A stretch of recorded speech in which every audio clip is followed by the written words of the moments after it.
दूर एक गांव में एक किसान का छोटा सा परिवार रहता था। भोला, राधा और उनका बेटा राकेश। यहाँ भोला अपने सूखे हुए खेत में खड़ा है। सूरज सिर पर है और जमीन फटी हुई दिख रही है, क्योंकि बारिश ही नहीं हुई और जमीन बंजर होती नजर आ रही है। भोला के चेहरे पर चिंता की लकीरें हैं। पास ही उसकी पत्नी राधा खड़ी है। भोला, अब क्या होगा? पानी का एक कतरा भी नहीं है। फसल तो पूरी तरह से सूख गई है। क्या बताऊं राधा, ऐसी गर्मी और ऐसा सूखा तो मैंने कभी नहीं देखा। लगता है इस बार भगवान भी रूठ गए हैं हमसे। ये खेत ही तो हमारी जान है और आज ये ही प्यासे मर रहे हैं। छोटा बच्चा है हमारा। घर में अनाज भी सिर्फ कुछ दिनों के लिए ही पड़ा है। और हमारे खाने का क्या?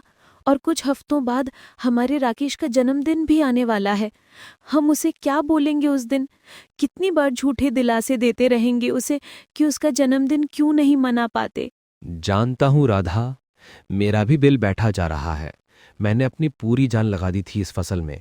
सुबह सूरज उगने से पहले खेत पर आ जाता था और देर रात तक पानी देने की कोशिश करता था, पर अब तो कुएं भी सूख गए हैं। हिम्मत मत हारो भोला, कोई ना कोई रास्ता जरूर निकलेगा। तुम तो इतनी मेहनत करते हो, इतनी ईमानदारी से काम करते हो। भगवान कभी हमारा बुरा नहीं करेंगे। ईमानदारी से क्या होगा राधा, जब पेट खाली हो और बच्चे भूखे हों? अब तो गांव में किसी से कर्ज भी नहीं मिलता, सबने मना कर दिया है। अब मुझे तो एक ही रास्ता नजर आ रहा है, धनीरा के पास जाने का। धनीरा? नहीं राधा, मैं उस धूर्त आदमी के पास नहीं जाऊंगा।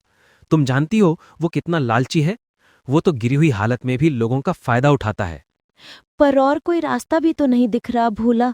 राकेश की मासूम आंखें मुझे सोने नहीं देती। एक बार पूछ तो लो, शायद इस बार वो तरस खा जाए। ठीक है राधा, सिर्फ हमारी औलाद के लिए। अभी हम घर चलते हैं और घर चलकर इस बारे में सोचूंगा। तुम अपनी तरफ से ईमानदारी रखना भोला, भगवान साथ देंगे। भोला और राधा घर चले जाते हैं और फिर उनके घर गांव के मास्टर जी आ जाते हैं और कहते हैं, कैसे हो बोला? सब खैरियत से हैं? मुझे तुमसे कुछ जरूरी बात करनी थी। मैं जानता हूं कि अब की बार सब कुछ तबाह हो गया। मैं तुम्हारी परेशानी समझ सकता हूं और इसमें ना ही तुम कुछ कर सकते थे और ना ही कोई और। बस मैं ये कहना चाह रहा था कि स्कूल के राशन के लिए गेहूं की बोरियां रहने देना। मैं नहीं चाहता तुम सारा बोझ ले लो अकेले। इसके लिए कैसे ना कैसे इधर उधर से करके एडजस्ट कर लेंगे। तुम्हारा शुक्रिया कि तुम हमेशा ईमानदार रहे और जरूरत से ज्यादा पैसे की कभी भी डिमांड नहीं की गेहूं के लिए। वरना धनीरा जैसे लोगों ने तो सबको अपने चंगुल में ले रखा है और पैसे भी मन चाहे ऊंचे दाम रखता है। तुमने जितना किया उसके लिए शुक्रिया। अरे नहीं नहीं मास्टर जी, कैसी बात कर रहे हैं? जो आप कर रहे हैं वही सेवादान मैं कर रहा हूं। बस शुक्रिया की कोई जरूरत नहीं है मास्टर जी। अब की बार जो फसल होगी उसमें जरूर मैं स्कूल के बच्चों के लिए राशन का हिस्सा बचा के रखूंगा। आप बेफिक्र रहिए। बस थोड़ा सब्र, संयम और मेहनत, लगन की ही तो बात है। मेरे हिस्से की मेहनत में कोई कमी नहीं होगी। मास्टर साहब, हम तो अंगूठा लगाने वाले बनकर रह गए, लेकिन इस गांव की आगे आने वाली पीढ़ी को इस जिहालत से बाहर निकालकर ही रहेंगे और उसके लिए आपका होना बहुत जरूरी है। तो मुझसे जो बनेगा मैं वो जरूर करूंगा मास्टर साहब। तुम जैसा पॉजिटिव इंसान बनना ही बच्चों को मैं सिखाता हूँ। उम्मीद करता हूँ सब कुछ अच्छा जाए अब की बार। ठीक है बोला, चलता हूँ, फिर मिलते हैं। तभी थोड़ी देर बाद भोला का बेटा आ जाता है और अपनी माँ राधा से बोलता है, माँ, अब की बार मेरे जन्मदिन पर हम बहुत सारा खाना बनाएंगे ना? माँ, ये केक क्या होता है? वो धनीरा सेठ जी का बेटा और उसके दोस्त बोले केक नहीं लाओगे तो कोई नहीं आएगा। नए कपड़े भी लाएंगे ना माँ? हाँ मेरे बच्चे, तुम्हारे जन्मदिन पर सब कुछ बनाएंगे। राकेश की बातें सुनकर भोला से रहा नहीं जाता और वो अपने स्वाभिमान को किनारे कर धनीरा के घर चला जाता है। ऐसे स्वाभिमान का क्या करना जिससे छोटी जरूरत ही पूरी ना कर पाऊं। अभी जो सही है और जरूरी है वही मायने रखता है। धनीरा के पास जाने से पहले मैं एक बार बड़े भाई साहब के पास जाकर आऊंगा। नमस्कार भाई साहब। अरे आओ आओ भोला, कैसे चल रहा है सब? वो मैं ये कह रहा था भाई साहब कि पिताजी ने जो जमीन हम दोनों को दी थी उससे बेचकर जो पैसे मिले हैं उसमें से मेरा हिस्सा दे देते। अब तो 1 साल होने को आया है। कौन से पैसे? और किसकी जमीन रे भोला? वो जो हम दोनों के नाम पर थी भैया, और उसे 1 लाख में बेचने की बात हुई थी किसी से। अच्छा वो उसके पैसे तो कब के खत्म।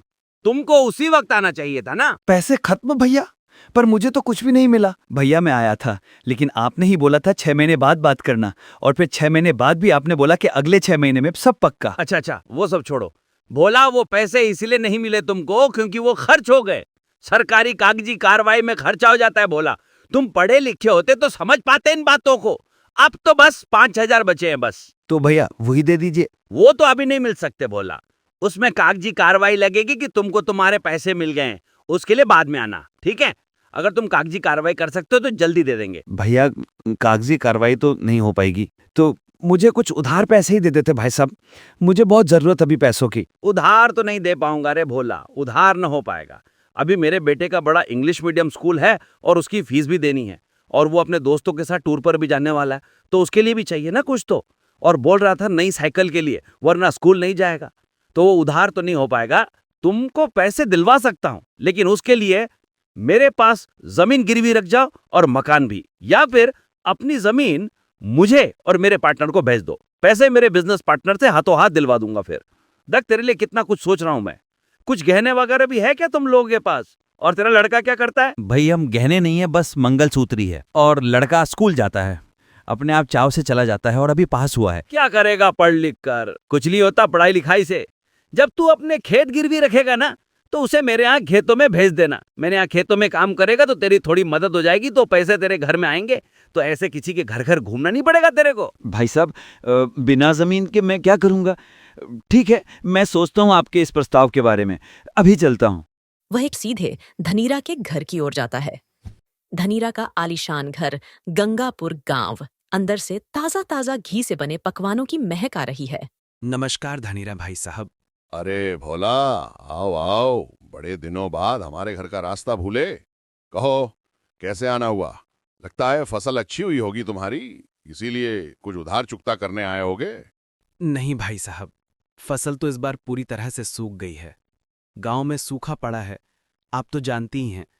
घर में खाने को कुछ नहीं है, बच्चे भूखे हैं, बड़ी मुश्किल में हूं। आपसे कुछ कर्ज लेने आया हूं। कर्ज? तुम जैसे छोटे किसान को कर्ज कौन देगा? तुम्हारी तो जमीन भी कितनी सी है, अगर चुका नहीं पाए तो? मैं मेहनत करके चुका दूंगा भाई साहब। मैं दिन रात एक कर दूंगा। मैं अपनी ईमानदारी से काम करता हूं, कभी किसी का पैसा नहीं रखता। ईमानदारी? ईमानदारी से पेट नहीं भरता बोला, पैसे से पेट भरता है। ठीक है, मैं तुम्हारी मदद करूंगा, लेकिन मेरी कुछ शर्तें होंगी। क्या शर्तें हैं भाई साहब? मैं सब मानने को तैयार हूं। देखो, तुम मुझसे 5,000 रुपए का कर्ज लोगे, उस पर तुम्हें 20% ब्याज देना होगा। और अगर तुम 6 महीने के अंदर ये कर्ज और ब्याज नहीं चुका पाए तो तुम्हारी ये छोटी सी जमीन मेरे नाम हो जाएगी। 5,000 रुपए? इतना ज्यादा? और 20% ब्याज? ये तो बहुत ज्यादा है भाई साहब। मैं इतना कर्ज नहीं चुका पाऊंगा। तो ठीक है, जाओ कहीं और से ले लो। मुझे क्या पड़ा है, मैं तो बस मदद कर रहा था। तुम जैसे लोगों की मदद करना ही बेकार है। जाओ, भूखे मरो तुम और तुम्हारे बच्चे। नहीं नहीं भाई साहब, ऐसी बात मत कहो। ठीक है, मैं ये लेने को तैयार हूं। बस मुझे 5,000 रुपए दे दो। मैं पूरी कोशिश करूंगा कि समय पर चुका दूं। हाँ, यही तो बात है, कोशिश करने वालों की हार नहीं होती। ठीक है, ये कागज ले लो, इस पर तुम्हारा अंगूठा लगेगा और इसमें सारी शर्तें लिखी हैं। ये लो, इस पर अंगूठा लगाओ। भाई साहब, इसमें क्या क्या लिखा है? मुझे ठीक से समझ नहीं आ रहा। तू अनपढ़ अंगूठा छाप है ना, तो ज्यादा मत सोच, ये सब तेरे समझ में नहीं आएगा। अरे इसमें वही सब लिखा है जो मैंने तुम्हें बताया, कर्ज की रकम, ब्याज और चुकाने की तारीख। घबराओ मत, मैं कोई बेईमानी नहीं कर रहा हूं, मैं तो तुम्हारा भला ही चाहता हूं। अब जल्दी लगाओ अंगूठा, मुझे और भी काम है। भोला को कोई और रास्ता नहीं दिखता। वह कागज पर अपना अंगूठा लगा देता है। अब जाओ, याद रखना 6 महीने बाद मुझे मेरे पैसे चाहिए, वरना तुम्हारी जमीन मेरी। वह भोला को 5,000 रुपये देता है। भोला पैसे लेकर उदास मन से चला जाता है। भोला उसके बाद उम्मीद और आशा के साथ मेहनत करता चला जाता है। भोला और राधा दोनों खेत में खड़ी मेहनत कर रहे हैं। गंगापुर गांव में अच्छी बारिश हुई है। भोला का खेत अब हरा भरा दिख रहा है। गेहूं की बालियां हवा में झूम रही हैं।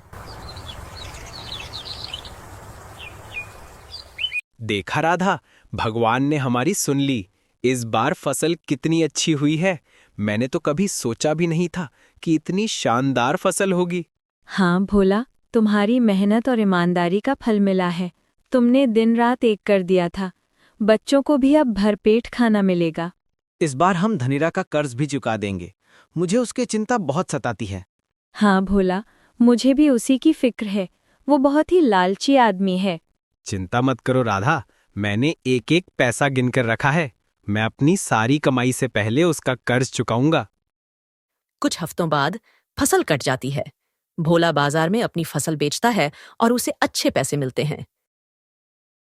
वह एक कपड़े की थैली में पैसे रखता है और सीधे धनीरा के घर की ओर जाता है।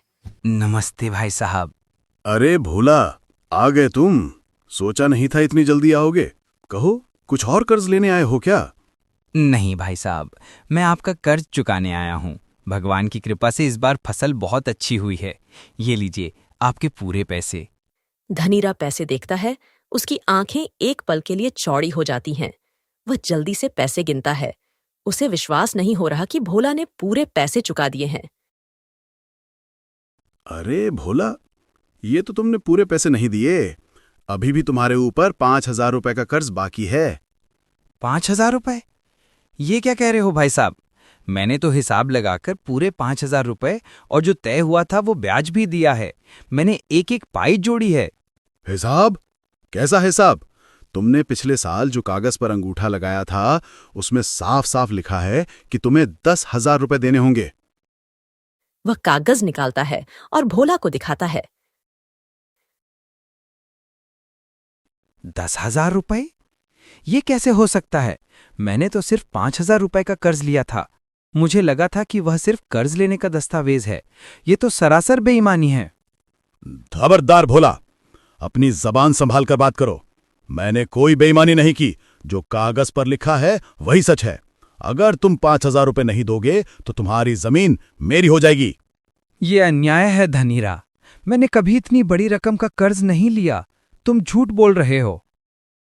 धनीरा जोर जोर से चिल्लाने लगता है। उसकी आवाज सुनकर आसपास के पड़ोसी और गांव वाले उसके घर के बाहर जमा होने लगते हैं। देखो गांव वालों, ये भोला पहले तो कर्ज ले लिया, अब चुकाने से मुकर रहा है। कागज पर अंगूठा भी लगाया है, अब कह रहा है कि नहीं जानता। ऐसे बेईमान लोगों को तो सबक सिखाना जरूरी है। गांव वाले असमंजस में हैं। कुछ लोग धनीरा के पैसे और ताकत से डरते हैं, इसलिए उसकी बात का समर्थन करते हैं। लेकिन ज्यादातर को भोला की ईमानदारी पर पूरा भरोसा है। पर धनीरा भोला तो हमेशा से ईमानदार रहा है। वो कभी झूठ नहीं बोलता। तो क्या मैं झूठा हूं? ये कागज झूठ बोल रहा है। जाओ बुलाओ मुखिया को, अब मुखिया ही फैसला करेगा। भोला लाचार होकर देखता है। उसे पता है कि मुखिया भी कागज पर लगे उसके अंगूठे को ही देखेंगे, लेकिन उसे अपनी ईमानदारी पर भरोसा है। गांव के बीच में बड़ा बरगद का पेड़, जिसके नीचे मुखिया की बैठक होती है। गांव के मुखिया हरिदास एक चबूतरे पर बैठे हैं। उनके सामने गांव के लोग जमा हैं। भोला एक तरफ उदास बैठा है और दूसरी तरफ धनीरा आत्मविश्वास से भरा हुआ है, कागज पकड़े हुए। तो क्या बात है धनीरा, तुमने पंचायत क्यों बुलाई है? मुखिया, इस भोला की वजह से इसने पिछले साल मुझसे 10,000 रुपए का कर्ज लिया था, जिस पर 20% ब्याज तय हुआ था। कागज पर साफ साफ लिखा है कि कुल 10,000 रुपए चुकाने हैं। आज ये सिर्फ 5,000 रुपए लेकर आया है और कह रहा है कि मैंने बेईमानी की है। इसने मेरी इज्जत पर कीचड़ उछाला है। मैं चाहता हूं कि मुखिया न्याय करे और इस भोला को सजा दे। ये रहा कागज, इस पर इसका अंगूठा लगा है। धनीरा तो सच कह रहा है। कागज पर तो 10,000 ही लिखा है और भोला का अंगूठा भी लगा है। भोला, तुम्हारी क्या दलील है? क्या ये कागज झूठ बोल रहा है? मुखिया परमेश्वर, मैं झूठ नहीं बोल रहा हूं। मैंने सिर्फ 5,000 रुपए का कर्ज लिया था। मैंने उस कागज को ठीक से पढ़ा नहीं था, चूंकि मैं पढ़ा लिखा नहीं हूं। धनीरा ने मुझसे कहा था कि इसमें सिर्फ कर्ज की रकम और ब्याज लिखा है। मैं तो अपनी ईमानदारी से सारा पैसा चुकाने आया था। ये धनीरा मेरे साथ धोखा कर रहा है। झूठ, ये झूठा है। कागज पर लिखा है मुखिया, कागज पर, और अंगूठा भी इसका ही है। तभी गांव का स्कूल मास्टर रमेश चंद्रा वहां आ जाता है। वह पढ़ा लिखा और समझदार व्यक्ति है। मुखिया जी, अगर आप इजाजत दें तो मैं कुछ कहना चाहूंगा। हाँ मास्टर जी, जरूर कहिए। मैंने इस कागज को ध्यान से देखा है। ये जो 10,000 की रकम लिखी गई है, ये बाद में जोड़ी गई है। ये स्पष्ट है कि पहले सिर्फ 5,000 लिखा था और फिर 5 के आगे एक और 5 जोड़कर 10,000 बनाया गया है। स्याही का रंग और लिखावट का स्टाइल भी बाकी लिखावट से थोड़ा अलग है। और धनीरा को इसकी एक कार्बन कॉपी ब्याज लेने वाले को देनी चाहिए थी। धनीरा ने कार्बन कॉपी जानबूझकर भोला को नहीं दी और भोला को इसकी जानकारी नहीं थी। ये भी एक अपराध है। क्या आप धनीरा से पूछ सकते हैं कि धनीरा ने कार्बन कॉपी क्यों नहीं दी? धनीरा, क्या यह सच है? तुमने भोला के साथ धोखाधड़ी की है? वो क्या है ना मुखिया जी, अब स्याही बदल गई होगी। मेरी कलम की स्याही खत्म हो गई थी तो मैंने दूसरी स्याही से लिखा होगा, लेकिन इसी भोला के सामने ही किया था ये सब। ये कर्ज से बचना चाह रहा है तो ये सब नाटक इस मास्टर के साथ मिलकर कर रहे हैं। नहीं नहीं मुखिया जी, मैं झूठ नहीं बोल रहा हूं। और एक और बात मुखिया परमेश्वर, जब भोला ने धनीरा से कर्ज लिया था तब मैं भी वहीं से गुजर रहा था। मैंने अपने कानों से सुना था कि भोला सिर्फ 5,000 रुपए का कर्ज ले रहा था और धनीरा ने भी 5,000 रुपए ही दिए थे। गांव के कुछ और लोग भी वहां मौजूद थे, वे भी इस बात की गवाही दे सकते हैं। और आखिरी बात मुखिया जी, भोला के जाने के बाद वहां पे चलाक राम आया था और उनके बीच जो बात हुई वो भी मैंने सुनी। सेठ जी, वो भोला की मदद कर दी क्या आपने? हाँ, पूरे 5,000 दिए हैं। मतलब भोला के ही 5,000 रुपए उसी को ब्याज पर दे दिए? हाँ, और अब उसकी ये वाली जमीन भी हमारी हो जाएगी। मुखिया जी, इससे साबित होता है कि धनीरा ही चालाक राम का पार्टनर है और भोला को लूटने की प्लानिंग इन दोनों ने ही की थी। इसका मास्टरमाइंड धनीरा है। भोला के जमीन के पैसे उसे जानबूझकर नहीं दिए ताकि वो मजबूरी में इन लोगों से कर्ज लेने आए और वो इसे कर्ज के जाल में फंसा सकें। भोला के ही पैसे भोला को ही कर्ज पर दिए और वो भी ऊंचे ब्याज पर, जिससे वो अपनी जमीन भी हार जाए। गांव वाले धनीरा को घृणा की नजरों से देखते हैं। धनीरा अपना सिर शर्म से झुका लेता है। उसकी सारी हेराफेरी पकड़ी जाती है। धनीरा, तुम्हारी चालबाजी पकड़ी गई है। तुमने एक ईमानदार और भोले भाले किसान को ठगने की कोशिश की है, कागज में हेराफेरी की है। यह बहुत बड़ा अपराध है। पंचायत ये फैसला सुनाती है कि धनीरा ने भोला के साथ धोखाधड़ी की है। धनीरा, तुम्हें भोला के सारे पैसे जो उसने चुकाए हैं तुरंत वापस करने होंगे और तुम्हें गांव की पंचायत की ओर से 10,000 रुपए का जुर्माना भी भरना होगा ताकि भविष्य में कोई और ऐसा करने की हिम्मत न कर सके और तुम्हारी ये धोखेबाजी पूरे गांव में जग जाहिर होगी। भोला राहत की सांस लेता है। मुखिया, परमेश्वर का धन्यवाद, मास्टर जी का धन्यवाद, मेरी ईमानदारी की जीत हुई। भोला अपने घर में बैठा है। उसके चेहरे पर अब चिंता नहीं बल्कि गहरी शांति और खुशी है। राधा उसके पास बैठी है और राकेश वहीं खेल रहा है। भोला, तुम्हारी ईमानदारी ने हमें बचा लिया। मुझे तो लगा था कि हम अपनी जमीन खो देंगे। ये मेरी नहीं, ईमानदारी की जीत है राधा। मैंने कभी सोचा भी नहीं था कि सच्चाई की इतनी बड़ी ताकत होती है। भगवान हमेशा ईमानदार का साथ देते हैं। अब हमारे पास जमीन भी है और हमारी इज्जत भी। अब हम और मेहनत करेंगे और इतनी फसल उगाएंगे कि कभी किसी के सामने हाथ नहीं फैलाना पड़ेगा। अब उस धनीरा का क्या हुआ? धनीरा को उसके कर्मों का फल मिला है। गांव में उसकी इज्जत अब मिट्टी में मिल गई है। कोई उस पर विश्वास नहीं करेगा। अब उसे कोई साहूकार नहीं बुलाएगा बल्कि धूर्त ही कहेगा। उसकी सारी दौलत भी उसके काम नहीं आई। राधा और भोला एक दूसरे को देखते हैं। उनकी आंखों में एक उज्जवल भविष्य की उम्मीद है। भोला को पता है कि चाहे कितनी भी मुश्किलें आएं, ईमानदारी का साथ कभी नहीं छोड़ना चाहिए। उसकी मेहनत और ईमानदारी ने उसे एक बार फिर बचा लिया था। इस कहानी से यह शिक्षा मिलती है कि छल कपट और बेईमानी से चाहे कितनी भी तेजी से और आसानी से लाभ मिलता दिखे, पर अंत में जीत हमेशा सच्चाई और ईमानदारी की ही होती है। ईमानदारी का फल देर से ही सही पर मिलता जरूर है, और वह बहुत मीठा होता है। बेईमानी हमेशा शर्मिंदगी और अपमान की ओर ले जाती है।